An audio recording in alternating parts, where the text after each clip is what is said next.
Right, yes, Khoisai Maki.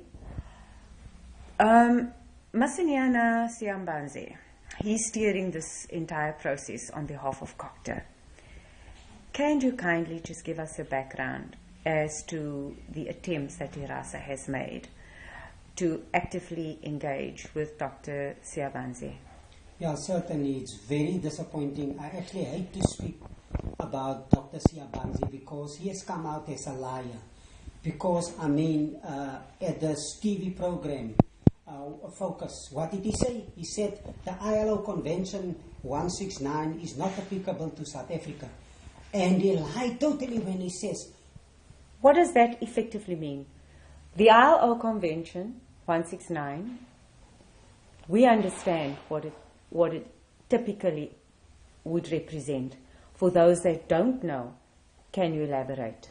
Yeah, certainly by him saying it is not applicable to South Africa, what he's actually saying is the Khoisan nation is a figment of the imagination, it's fake. Therefore, there was no Khoisan, there are no Khoisan. So the result of Dr. Siabanze's imaginations and his thinking is, he's actually saying there are only colors, whites and blacks in South Africa, no Khoisan at all.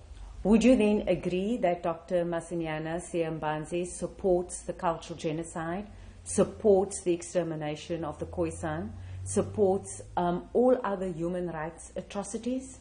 Yeah, certainly, because IRASA since 2010, IRASA has written extensively. 2011, 2012, inviting him to meetings. He never saw his way open to speak to IRASA but once. All he did was to appear with the Griqua Royal House in a castle, in which they swore their allegiance forever to the ANC, and that President Jacob Zuma can be assured of their vote in the next election of 2014. Right. I would also want you to, at this point, if you could try to elaborate more, if you don't mind, on the disposition of Dr. Siabanze and what the ANC is actually wanting to enact through CoGTA.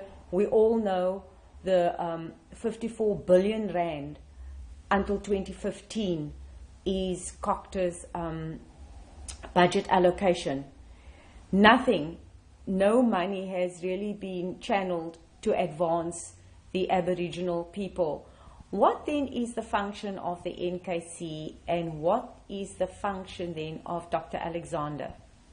Well, the fact of the matter is, it's a very good question, because at the end of the day, with that massive budget, they didn't build any houses, they didn't build any institutions or whatever. They never gave IRASA 1 blue 5 cent of it at all.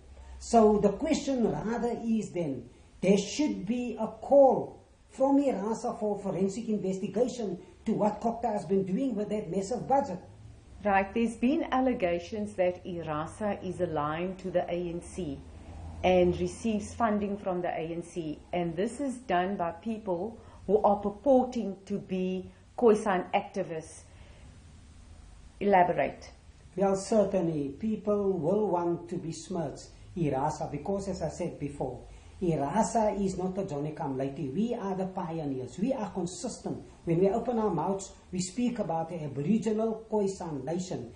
We were consistent in our rejection of the National Traditional Affairs Bill, the Courts Bill. We are opposed totally to the way the government, the ANC government, is handling the Khoisan matter. Okay, Gangan.